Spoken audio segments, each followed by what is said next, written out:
Hello friends, പുതിയൊരു വീഡിയോയിലേക്ക് എല്ലാവർക്കും സ്വാഗതം. ഇന്ന് നമ്മൾ നോക്കാൻ പോകുന്നത് 2020 റിലീസായ സ്കൈ റോജോ എന്ന സ്പാനിഷ് ത്രില്ലർ വെബ് സീരീസാണ്. 3 പ്രോസ്റ്റിറ്റ്യൂട്ട്സ് അവരുടെ ബോസിനെ പറ്റിച്ചുകൊണ്ട് ആ ബ്രോത്തലിൽ നിന്നും രക്ഷപ്പെടുന്നതാണ് ഈ സീരീസിൻ്റെ വൺ ലൈൻ. എപ്പിസോഡിൻ്റെ സ്റ്റാർട്ടിങ്ങിൽ വിശാലമായ റോഡിലൂടെ കാർ ഓടിച്ചു വരുന്ന കോറലിനെയാണ് കാണിക്കുന്നത്. കോറൽ ബ്രൈഡ്സ് ക്ലബ് എന്ന പബ്ബിലേക്ക് കയറി ചെല്ലുന്നു. അവിടെ കച്ചത് പിന്നീട് കോറലിൻ്റെ ഫ്ലാഷ് ബാക്കാണ് കാണിക്കുന്നത്. കോറൽ ഒരു ബയോളജിസ്റ്റും ഹൗസ് വൈഫുമായി ഒരു സുന്ദരമായ ജീവിതമായിരുന്നു നയിച്ചിരുന്നത്. എന്നാൽ കോറലിൻ്റെ ഡ്രം അഡിക്ഷൻ ഹാബിറ്റ് ഉള്ളത് കൊണ്ട് അവൾ ഒരു പ്രോസ്റ്റിറ്റ്യൂട്ട് ആവാൻ തീരുമാനിക്കുകയായിരുന്നു. അവിടെ കച്ചത് പിന്നെ പ്രസൻറ്റ് കാണിക്കുന്നു. പ്രസൻറ്റിൽ കോറലിനെ ഷാർലറ്റ് എന്ന ആ ക്ലബിൻ്റെ മാനേജർ അകത്തേക്ക് ഇൻവൈറ്റ് ചെയ്യുന്നു. അവിടെ കച്ചത് പിന്നെ കാണിക്കുന്നത് അവിടുത്തെ പ്രോസ്റ്റിറ്റ്യൂട്ട്സ് എല്ലാം റിലാക്സ് ചെയ്ത് അവരുടെ ഫ്രീ ടൈം എൻജോയ് ചെയ്യുന്നതായിട്ടാണ് കാണിക്കുന്നത്. കട്ട് ചെയ്ത് ആ ക്ലബിൻ്റെ ഓണറായ റൊമേറിയോനെ കാണിക്കുന്നു. റൊമേറിയോ തൻ്റെ മക്കളോട് കാറിൽ നിന്നും പുറത്തിറങ്ങാൻ വേണ്ടി ആവശ്യപ്പെടുന്നു. റൊമേറിയോയുടെ ഭാര്യ മരിച്ചതുകൊണ്ട് അവരുടെ ഫ്യൂണറൽ അറ്റൻഡ് ചെയ്യാൻ വേണ്ടിയാണ് റൊമേറിയോ മക്കളെയും കൂട്ടി പള്ളിയിലേക്ക് വന്നിരിക്കുന്നത്.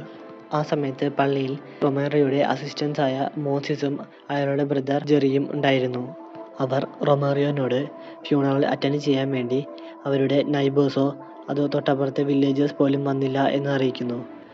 അവൻ ഒരു ബ്രോത്തൽ നടത്തുന്നത് കൊണ്ട് ആ നാട്ടിലെ ജനങ്ങൾക്കാർക്കും അവനെ ഇഷ്ടമല്ല. അതുകൊണ്ട് അവൻ പള്ളിയിലച്ചനെ വിളിച്ച് എത്രയും പെട്ടെന്ന് ചടങ്ങുകൾ തീർക്കാൻ വേണ്ടി മോസസിനോടും ജെറിയോടും പറയുന്നു. അവിടെ കട്ട് ചെയ്ത് പിന്നെ കാണിക്കുന്നത് കരോൾ ആദ്യമായി റൊമേറിയോ കണ്ട് ഇന്റർവ്യൂ അറ്റൻഡ് ചെയ്യാൻ വരുന്നതാണ് കാണിക്കുന്നത്. കരോളിനോട് ഇതിനു മുമ്പ് പ്രോസ്റ്റിറ്റ്യൂട്ടായി എവിടെയെങ്കിലും വർക്ക് ചെയ്തിരുന്നോ എന്ന കാര്യമെല്ലാം ചോദിക്കുന്നു. റൊമേറിയോ കരോളിനോട് തനിക്ക് ഒരു ഡിഗ്രി സർട്ടിഫിക്കറ്റ് കയ്യിലുണ്ടായിട്ടും എന്തിനാണ് ഈ പ്രൊഫഷനിലേക്ക് വന്നത് എന്ന കാര്യമെല്ലാം അന്വേഷിക്കുന്നു. അതിനുശേഷം അയാൾ കരോളിനോട് കരോളിന് ആൾക്കാരെ ഹാൻഡിൽ ചെയ്യേണ്ട രീതികളും അവിടുത്തെ റൂൾസ് ആൻഡ് റെഗുലേഷൻസും എല്ലാം എക്സ്പ്ലെയിൻ ചെയ്ത് കൊടുക്കുന്നു. അവിടെ കട്ട് ചെയ്ത് പിന്നെ കാണിക്കുന്നത് തൻ്റെ കസ്റ്റമേഴ്സിനെ എല്ലാം ഈസിയായി ഹാൻഡിൽ ചെയ്ത് അവരോടൊപ്പം ഫിസിക്കൽ റിലേഷൻഷിപ്പിൽ പോകുന്ന കരോളിനെയാണ് കാണിക്കുന്നത്. അവൾ ഒരു ദിവസം 25-30 പേരെയും എല്ലാം ഈസിയായി ഹാൻഡിൽ ചെയ്യുന്നത് കണ്ട് റൊമേറിയോയ്ക്ക് അവളെ വളരെയധികം ഇഷ്ടപ്പെടുന്നു. അവിടെ കട്ട് ചെയ്ത് പിന്നെ പ്രസൻറ്റിൽ ഭാര്യയുടെ ഫ്യൂണറൽ എല്ലാം കഴിഞ്ഞ് ക്ലബിലേക്ക് വരുന്ന റൊമേറിയോനെയാണ് കാണിക്കുന്നത്. ക്ലബിലെത്തിയ റൊമേറിയോ ക്ലോസ്ഡ് ബോർഡെല്ലാം കീറിക്കളഞ്ഞ് നേരെ തൻ്റെ ക്യാബിനിലേക്ക് കയറി ചെല്ലുന്നു. ക്യാബിനിലെത്തിയ റൊമേറിയോ അവിടുത്തെ മൈക്കിലൂടെ എല്ലാ പ്രോസ്റ്റിറ്റ്യൂട്ടിനോടും അവരവരുടെ പ്ലേസുകളിൽ ചെന്ന് നിൽക്കാൻ വേണ്ടി ആവശ്യപ്പെടുന്നു. റൊമേറിയോയുടെ ഭാര്യ മരിച്ചതുകൊണ്ട് ഇന്ന് ക്ലബ് അവധിയായിരിക്കുമെന്ന് വിചാരിച്ച് എല്ലാവരും റെസ്റ്റ് എടുക്കുകയായിരുന്നു. എന്നാൽ ഇത് കേട്ട് എല്ലാവരും വേഗം അവരുടെ കോസ്റ്റ്യൂംസ് എല്ലാം ഇട്ട് നേരെ റിങ്ങിലേക്ക് ഇറങ്ങുന്നു.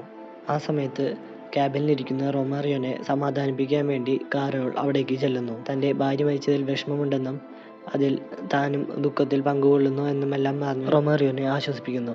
എന്നാൽ റൊമേറിയോ ആവട്ടെ ആ സമയത്ത് കരോളിനോട് ഫിസിക്കൽ റിലേഷൻഷിപ്പിൽ പോകാൻ വേണ്ടി നിർബന്ധിക്കുന്നു. ആ സമയത്ത് അവിടേക്ക് ജിന എന്ന വേറെ പ്രോസ്റ്റിറ്റ്യൂട്ട് റൊമേറിയോന്റെ മുറിയിലേക്ക് കടന്നു വരുന്നു. ജിനയെ കണ്ട് കരോൾ റൊമേറിയോനെ തട്ടിമാറ്റി അവിടെ നിന്നും ഇറങ്ങിപ്പോകുന്നു. സമയത്ത് ജിന താൻ തരാൻ ബാക്കിയുള്ള പൈസ മുഴുവൻ ഉണ്ടെന്നും പറഞ്ഞ് ഒരു എമൗണ്ട് റൊമേറിയോന് കൈമാറുന്നു. എന്നാൽ റൊമേറിയോ ആ പൈസയൊന്നും പോരാ, ഇനിയും പൈസ വേണമെന്ന് പറഞ്ഞ് തൻ്റെ പാസ്പോർട്ട് വിട്ട് നൽകാൻ വേണ്ടി വീണ്ടും അപേക്ഷിക്കുന്നു. എന്നാൽ റൊമേറിയോ ഇതിനൊന്നും കൂട്ടാക്കാതെ ഇവിടെ താൻ പറഞ്ഞത് കേട്ട് നിന്ന് ജോലി ചെയ്തില്ലെങ്കിൽ തൻ്റെ വീട്ടിലുള്ള കുട്ടിയെയും അമ്മയെയും എല്ലാം കൊല്ലുമെന്ന് ഭീഷണിപ്പെടുത്തുന്നു. ഇതെല്ലാം കേട്ട് ദേഷ്യം വന്ന ജിന തൻ്റെ കയ്യിൽ കിട്ടിയ ഒരു ഗ്ലാസ് വെച്ച് റൊമേറിയോൻ്റെ തലയ്ക്ക് ആഞ്ഞടിക്കുന്നു. അടികൊണ്ട് താഴെ വീണ റൊമേറിയോ ഒരു പേനയെടുത്ത് ജിനയുടെ നെഞ്ചത്ത് ആഞ്ഞു കുത്തുന്നു. ജിനയുടെ നിലവിളി കേട്ട് പുറത്തു നിന്നും കരോളും വിൻഡിയും ഓടി അകത്തേക്ക് വരുന്നു. വിൻഡിയും കരോളും റൊമേറിയോനെ ജിനയുടെ അടുത്ത് നിന്നും പിടിച്ചു മാറ്റാൻ വേണ്ടി മാക്സിമം ശ്രമിക്കുന്നു. അതിനിടയിൽ കരോൾ ഒരു ബിയർ ബോട്ടിൽ എടുത്ത് റൊമേറിയോയുടെ തലയ്ക്ക് ആഞ്ഞടിക്കുന്നു. അടികൊണ്ട റൊമേറിയോ ബോധമില്ലാതെ താഴെ വീഴുന്നു. അവിടെ കട്ട് ചെയ്ത് പാസ്റ്റിൽ ഇവർ 3 പേരും തമ്മിലുള്ള ഫ്രണ്ട്ഷിപ്പാണ് കാണിക്കുന്നത്. ഇവർ 3 പേരും ഒരുമിച്ച് ഒരുപാട് കസ്റ്റമേഴ്സിൻ്റെ കൂടെയെല്ലാം ഫിസിക്കൽ റിലേഷൻഷിപ്പിൽ പോയിട്ടുണ്ട്. അങ്ങനെയാണ് ഇവർ 3 പേരും തമ്മിൽ പരിചയപ്പെടുന്നത്. അവിടെ കട്ട് ചെയ്ത് പിന്നീട് പ്രസൻറ്റിലേക്ക് വരുന്നു. അവർക്ക് 3 പേർക്കും ഇനി ക്ലബിൽ നിൽക്കുന്നത് സേഫ് അല്ല എന്ന് മനസ്സിലാക്കിക്കൊണ്ട് അവർ അവിടെ നിന്ന് രക്ഷപ്പെടാൻ തീരുമാനിക്കുന്നു. അവർ ഒന്നും അറിയാത്തതുപോലെ ഫ്രണ്ട് ഡോർ വഴി മാനേജറെ നോക്കി ചിരിച്ചുകൊണ്ട് അവിടെ നിന്ന് ഓടി രക്ഷപ്പെടുന്നു. എന്നാൽ അവരുടെ പെരുമാറ്റത്തിൽ എന്തോ സംശയം തോന്നിയ മാനേജർ നേരെ റൊമേറിയോന്റെ റൂമിലേക്ക് ഓടിച്ചെല്ലുന്നു. അവർ 3 പേരും കരോളിന്റെ കാറും എടുത്ത് ജിനയുമായി ഹോസ്പിറ്റലിലേക്ക് പോകുന്നു. റൊമേറിയോയുടെ റൂമിലെത്തിയ ഷാർലറ്റ് ചോരയിൽ കുളിച്ചു കൊടുക്കുന്ന റൊമേറിയോ കണ്ട് പേടിച്ച് നിലവിളിക്കുന്നു. പോകുന്ന വഴിയിൽ അവർ പേടിച്ച് റൊമേറിയോ മരിച്ചോ ജീവനോടെയുണ്ടോ എന്ന കാര്യങ്ങളെല്ലാം ഡിസ്കസ് ചെയ്യുന്നു. ഹോസ്പിറ്റലിൽ പോയാൽ പോലീസ് പിടിക്കാൻ സാധ്യതയുള്ളതുകൊണ്ട് കരോൾ വിൻഡിയോട് തനിക്ക് ഡ്രഗ്സ് എല്ലാം പ്രിസ്ക്രൈബ് ചെയ്തു തരുന്ന തൻ്റെ കസ്റ്റമറായ വെറ്റിനറി ഡോക്ടറുടെ ക്ലിനിക്കിലേക്ക് പോകാമെന്ന് പറയുന്നു.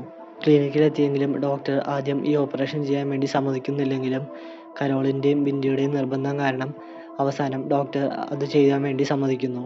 ഡോക്ടർ ജീനയെ മയക്കിക്കിടത്തിയതിനു ശേഷം അവളുടെ നെഞ്ചിനുള്ളിൽ നിന്നും കുപ്പിച്ചില്ലിൻ്റെ കഷ്ണങ്ങളെല്ലാം എടുത്തു കളയുന്നു. ആ സമയം കരോൾ ആവട്ടെ കുറേ ഗുളികകളെല്ലാം പൊടിച്ച് അത് കൊക്കൈൻ പോലെ വലിച്ചു കയറ്റുന്നു. അവിടെ കട്ട് ചെയ്ത് പിന്നെ കാണിക്കുന്നത് ക്ലബ്ബാണ്. ക്ലബ്ബിൽ ഇപ്പോൾ മോസിസും ഫ്രെഡിയും ചേർന്ന് റൊമാരിയോൻ്റെ ബോഡി ആംബുലൻസിലേക്ക് കയറ്റുന്നു. അവിടെ നിന്ന് ചാടിപ്പോയ 3 പേരെ പിടിക്കാൻ വേണ്ടി മോസിസും ഫ്രെഡിയും കൂടി പ്ലാൻ ചെയ്യുന്നത് കാണിച്ചുകൊണ്ട് ആദ്യത്തെ എപ്പിസോഡ് ഇവിടെ അവസാനിക്കുന്നു. അപ്പോൾ ഫ്രണ്ട്സ്, എല്ലാവർക്കും ഈ വീഡിയോ ഇഷ്ടമായി എന്ന് വിചാരിക്കുന്നു. ഇഷ്ടമായാൽ ഈ ചാനൽ മറക്കാതെ സബ്സ്ക്രൈബ് ചെയ്യുക. തൊട്ടപ്പുറത്തെ ബെൽ ബട്ടൺ കൂടി എനേബിൾ ചെയ്താൽ വീഡിയോസിനെല്ലാം നോട്ടിഫിക്കേഷൻ ലഭിക്കുന്നതായിരിക്കും.